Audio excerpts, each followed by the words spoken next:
ഈശോ മിശിഹായ്ക്ക് സ്തുതിയായിരിക്കട്ടെ. Lumen Cristo 101 ദിവസം കൊണ്ട് ബൈബിൾ പുതിയ നിയമം വായിച്ചു തീർക്കുന്ന വചന പദ്ധതിയിലേക്ക് ഏവർക്കും സ്വാഗതം.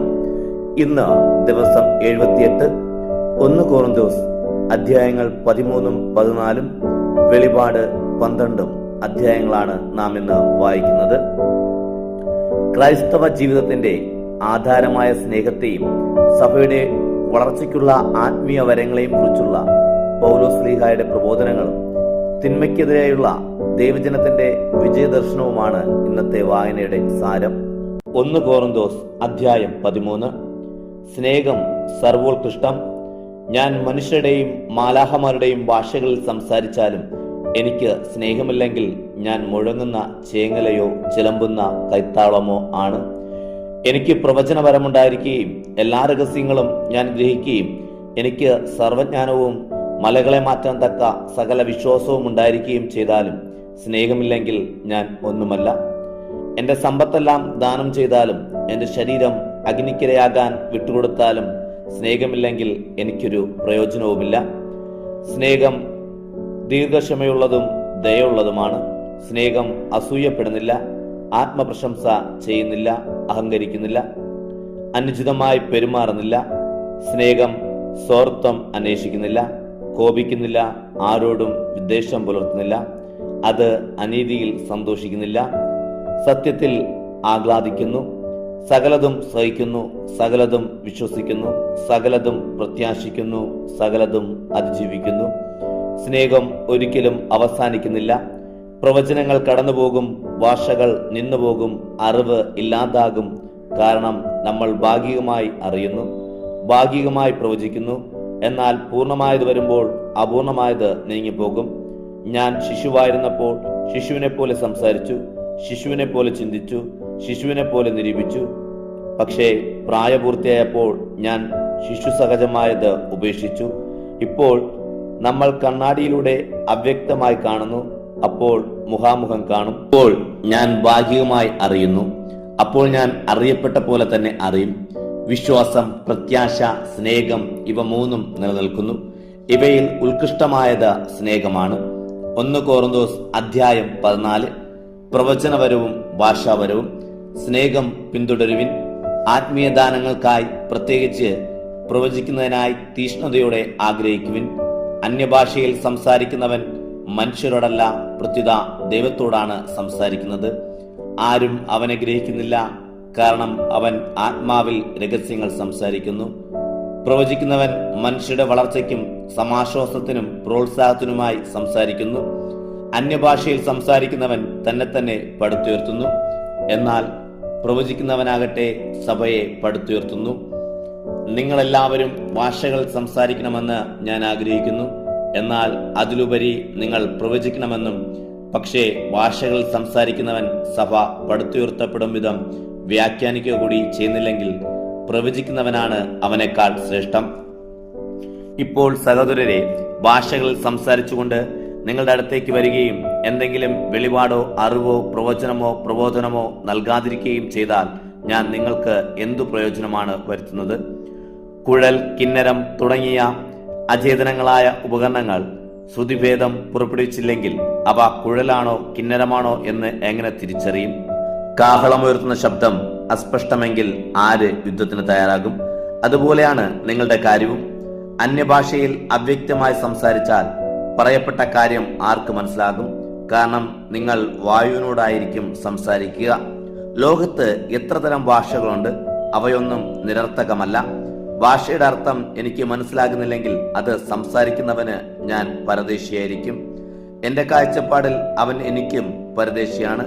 നിങ്ങളും അങ്ങനെ തന്നെ. ആത്മീയ വരങ്ങളുടെ കാര്യത്തിൽ നിങ്ങൾക്ക് ശുഷ്കാന്തി ഉള്ളതുകൊണ്ട് സഭയുടെ വളർച്ചയ്ക്ക് കൂടുതൽ വരങ്ങൾക്കായി ഉത്സാഹിക്കുക. അതുകൊണ്ട് അന്യഭാഷയിൽ സംസാരിക്കുന്നവന്റെ വ്യാഖ്യാനിക്കാനുള്ള കഴിവിനായി പ്രാർത്ഥിക്കണം. കാരണം ഞാൻ അന്യഭാഷയിൽ പ്രാർത്ഥിക്കുന്നെങ്കിൽ എന്റെ ആത്മാവാണ് പ്രാർത്ഥിക്കുന്നത്, എന്നാൽ എന്റെ മനസ്സോ ഫലശൂന്യമായിരിക്കുന്നു. അപ്പോൾ എന്ത്? ഞാൻ ആത്മാവ് കൊണ്ട് പ്രാർത്ഥിക്കും, ഞാൻ മനസ്സുകൊണ്ടും പ്രാർത്ഥിക്കും. ഞാൻ ആത്മാവ് കൊണ്ട് കീർത്തനം പാടും, ഞാൻ മനസ്സുകൊണ്ടും കീർത്തനം പാടും. നീ ആത്മാവ് കൊണ്ട് മാത്രം സ്തുതിച്ചാൽ നിന്നെ ശ്രവിക്കുന്ന ആ സാധാരണക്കാരൻ നിന്റെ കൃതജ്ഞത പ്രകാശത്തിന് എങ്ങനെ ആമേൻ പറയും? കാരണം നീ പറയുന്നതെന്തെന്ന് അവൻ ഗ്രഹിക്കുന്നില്ല. നീ യഥാർത്ഥത്തിൽ നന്നായി കൃതജ്ഞത അർപ്പിക്കുന്നുണ്ട്, എന്നാൽ അപരൻ പരിപോഷിപ്പിക്കപ്പെടുന്നില്ല. നിങ്ങൾക്കൊക്കെ അധികമായി അന്യഭാഷയിൽ സംസാരിക്കുന്നതുകൊണ്ട് ദൈവത്തിന് ഞാൻ നന്ദി പറയുന്നു. എങ്കിലും സഭയിൽ 10,000 വാക്കുകൾ അന്യഭാഷയിൽ സംസാരിക്കുന്നതിനേക്കാൾ മറ്റുള്ളവരെ പ്രബോധിപ്പിക്കുന്നതിന് വേണ്ടി അവർക്ക് മനസ്സിലാകുന്ന 5 വാക്കുകൾ പറയാൻ ഞാൻ ആഗ്രഹിക്കുന്നു.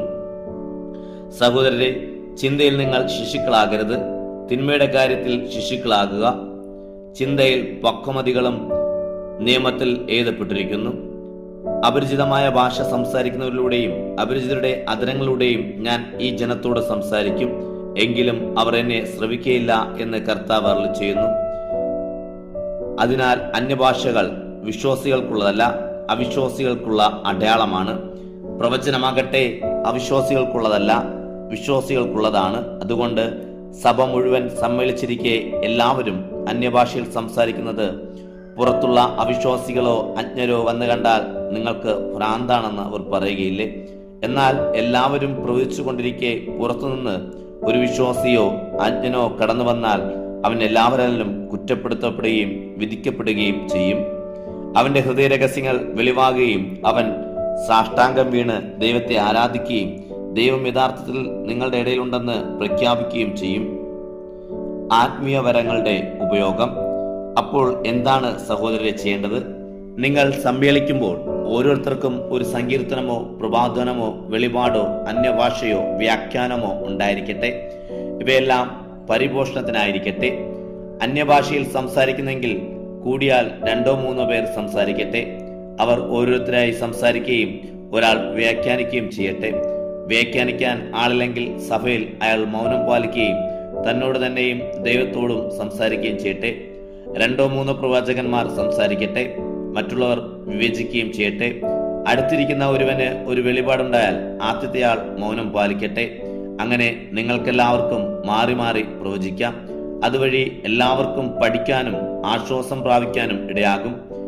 പ്രവാചകന്മാരുടെ ആത്മാക്കൾ പ്രവാചകന്മാരുടെ നിയന്ത്രണത്തിന് അധീനമാണ്. കാരണം ദൈവം കോലാഹലത്തിൻ്റെതല്ല, സമാധാനത്തിൻ്റെതാണ്. വിശുദ്ധരുടെ എല്ലാ സഭകളിലും എന്ന പോലെ സഭകളിൽ സ്ത്രീകൾ മൗനം പാലിക്കട്ടെ. കാരണം സംസാരിക്കാൻ അവർക്ക് അനുവാദമില്ല. നിയമം അനുശാസിക്കുന്ന പോലെ അവർ വിധേയരായിരിക്കട്ടെ. അവർ എന്തെങ്കിലും പഠിക്കാൻ ആഗ്രഹിക്കുന്നെങ്കിൽ വീട്ടിൽ വെച്ച് ഭർത്താക്കന്മാരുടെ കൂടെ ചോദിക്കട്ടെ. കാരണം സഭയിൽ സംസാരിക്കുന്നത് സ്ത്രീക്ക് ലജ്ജാകരമാണ്. ദൈവവചനം നിങ്ങളിൽ നിന്നാണ് ഉത്ഭവിച്ചത്, അതോ നിങ്ങളുടെ അടുക്കൽ മാത്രമാണോ അത് എത്തിച്ചേർന്നിട്ടുള്ളത്? ആരെങ്കിലും തന്നെ ഒരു പ്രവാചകനായോ ആത്മീയ വ്യക്തിയായോ കരുതുന്നെങ്കിൽ ഞാൻ നിങ്ങൾക്ക് എഴുതുന്നത് കർത്താവിന്റെ കൽപ്പനയാണെന്ന് തിരിച്ചറിയട്ടെ. ആരെങ്കിലും ഇത് അംഗീകരിക്കുന്നില്ലെങ്കിൽ അവൻ അംഗീകരിക്കപ്പെടുന്നില്ല. അതുകൊണ്ട് സഹോദരരെ, പ്രവചിക്കാനായി തീഷ്ണമായി അഭിലഷിക്കുക. അന്യഭാഷകളിൽ സംസാരിക്കുന്നവരെ നിരോധിക്കേണ്ട. സകല കാര്യങ്ങളും മാന്യമായും ക്രമമായും ചെയ്യുക. വെളിപാട് അധ്യായം 12. സ്ത്രീയും മഹാവ്യാളിയും. സ്വർഗത്തിൽ ഒരു അടയാളം കാണപ്പെട്ടു. സൂര്യനെ ഉടയാടയാക്കിയ ഒരു സ്ത്രീ. അവളുടെ പാദങ്ങൾക്കിടയിൽ ചന്ദ്രൻ, ശിരസിൽ 12 നക്ഷത്രങ്ങൾ കൊണ്ടുള്ള കിരീടം. അവൾ ഗർഭിണിയായിരുന്നു. ഈറ്റുനോവാലും പ്രസവക്ലേശത്താലും അവൾ നിലവിളിച്ചു. സ്വർഗത്തിൽ മറ്റൊരടയാളവും കാണപ്പെട്ടു. ഇതാ, തീ നിറമുള്ള ഒരു മഹാവേളി. അതിന് 7 തലയും 10 കൊമ്പും, തലകളിൽ 7 കിരീടങ്ങൾ. അതിന്റെ വാൽ ആകാശത്തിലെ നക്ഷത്രങ്ങളിലെ 1/3 വാരിക്കൂട്ടി ഭൂമിയിലേക്ക് എറിഞ്ഞു.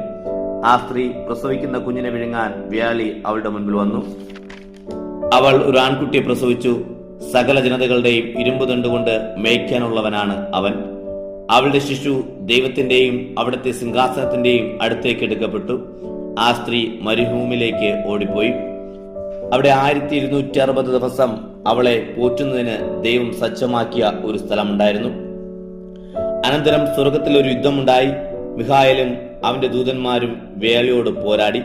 വേലയും അവന്റെ ദൂതന്മാരും എതിർത്തു യുദ്ധം ചെയ്തു. എന്നാൽ അവർ വിജയിച്ചില്ല. സ്വർഗത്തിൽ അവർക്ക് ഇടമില്ലാതായി.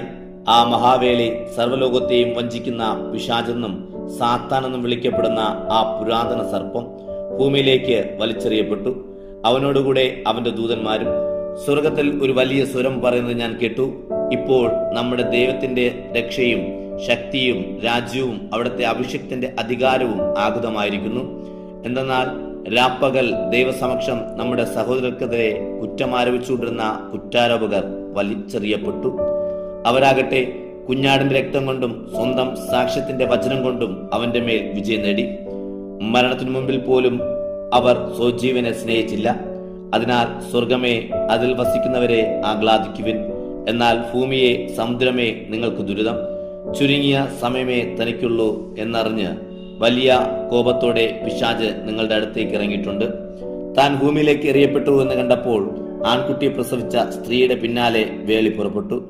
മരുഭൂമിയിൽ തന്റെ സ്ഥലത്തേക്ക് പറന്നുപോകാൻ ആ സ്ത്രീക്ക് വൻ കഴുകന്റെ 2 ചിറക് നൽകപ്പെട്ടു. സമയവും സമയങ്ങളും സമയത്തിന്റെ പകുതിയും അവൾ സർപ്പത്തിൽ നിന്നകലെ പോറ്റപ്പെടേണ്ടിയിരുന്നു.